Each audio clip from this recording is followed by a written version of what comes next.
Hello mga ka-Thunders, dito tayo ngayon sa Tuktuk, Saigon. Located lang to dito sa Bin Mahamud. First time namin kumain dito. Yan si Kuya. Welcome. Yung kanilang mga appetizer.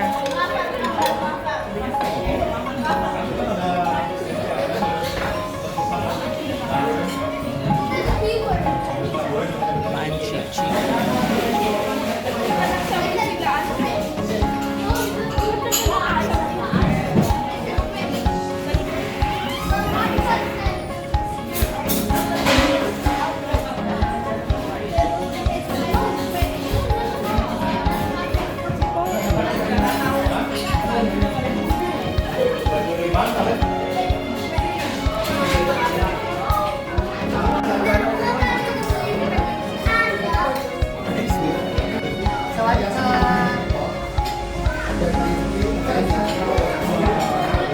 Meron silang second floor.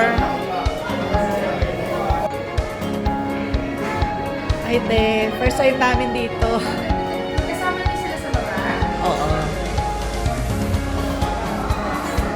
Ganda ng kanilang ambience.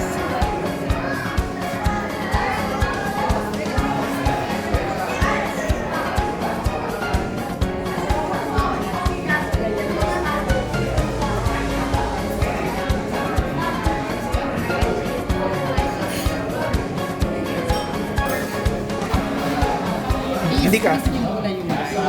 And then, para mahalo niya siya ng maayos, isa-set aside muna. And then, i-remove niya yung spring roll, at saka itong spring roll, at saka spring roll na sa plato. Then, ipupo niya itong Vietnamese skin sauce, tapos sa kanya siya at so, ilalagay po yung skin roll at saka spring roll para mahalo niyo ng maayos. Tapos, tatanggalin niyo na sa tugi, lilipat niyo na dito kapag nahalo niyo. Enjoy po! Hindi ko masabi yung pangalan kasi mahirap bigkasin. Sigalin mo yan. Ay, oo nga pala, space pala yun sa akin nga.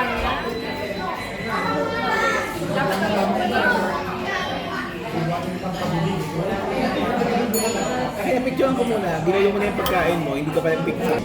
Yan nga, hiniwalay na ngayon yung mga ingredients, mga ano, hiwalay daw yung mga chicken, lumpia, tapos na, kain na.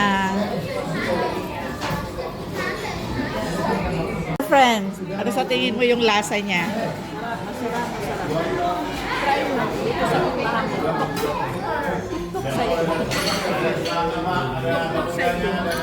Sa akin parang ano lang, hindi ganun. Parang ordinary pa rin na pansit siya na. Pero may kakaiba naman na taste, kaya okay lang. Sarap din talagang subukan dito sa Tuktuk.